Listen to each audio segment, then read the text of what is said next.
It's hard to gaze over it. People may not even understand it. The Stanford Cardinal, 10-8, 4-1 Pac-12, have lost nearly 3 times as much as no. 16 Arizona State, 14-3, 2-3. But when the two match up in Maples Pavilion on Wednesday at 9 p.m., the Sun Devils are just 4-point favorites. They're not the team they were in non-conference, ASU head coach Bobby Hurley said. ASU's 12-0 non-conference start was a national statement. Stanford's 6-7 slate was one to forget, one that could be split into 3 categories. If there's such a thing, the good losses, no. 10 Kansas, no. 15 North Carolina, number 22 Ohio State Florida, the bad, Portland State, Long Beach State, the ugly, Eastern Washington. Then, Pac-12 play came along. Since a loss to California, the Cardinal have won 4 straight Pac-12 games, their longest conference streak since 2008, sweeping the LA schools at home and beating both teams in Washington. The reason? Reinforcements. 12 games in, former 4-star recruiting freshman Kezi Okpala, academically ineligible, made his debut. 10 games in, senior Dorian Pickens, foot injury, came back. The two are average roughly 12 points per game, good for top 3 on the Cardinal. Pickens poured a career-high 28 points onto Washington State and dropped 26 on UCLA. They're a balanced team, they're not just one-dimensional, Hurley said. Getting Pickens back is a game-changer. Okpala is another freshman who's got a nice game and has got size and moves great out there.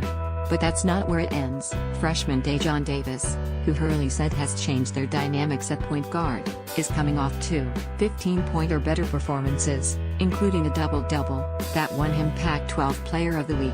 With Travis, a preseason ESPN All-American, has been steady all season. Nobody in the Pac-12 other than DeAndre Ayton averages more points, 20.1, per game than him. Speaking of big men, the Cardinal are loaded, with bigs of 6-8 Reed and Okpala and 6-9 Michael Humphrey and Oscar da Silva. Stanford punished Washington, winning the rebound margin, 48-28. Going up against opponents stacked with height is no easy task for Arizona State. The Sun Devils haven't out-rebounded a team since the Rocky Mountain trip. It's up to Guard U to make that change. We're trying to get our guards to go in there and rebound. Me in particular. Shannon Evans said. I need to go grab like 5 or 6 a game. Trey, Holder, and Cody, Justice, as well. It's not only on Romello, White, D-Lake and Vitali, Shebel, it's on all of us. All 5 of ASU's big men, or players 6-7 and above, are in their first Pac-12 season. Teams try to slow it down, and combat the Sun Devils down low.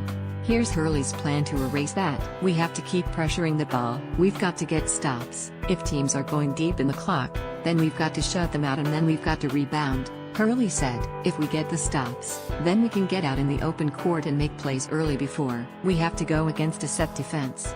3 of those 5 big men come off the bench. 2 of them, Nicky Mitchell, transfer, and Kamani Lawrence, injury, were added to the team late this season. The 9-player rotation makes room for competition. ASU's bench outscored Oregon State's 27-7. Dequan Lake had 11 of those points. There's other guys you can go to if players aren't giving their best effort or playing at their best level, Hurley said. That's the one positive when you have a bench and have depth, and we have it. There's also foul trouble. If those things would take place, there's a trade-off between the positive and negatives.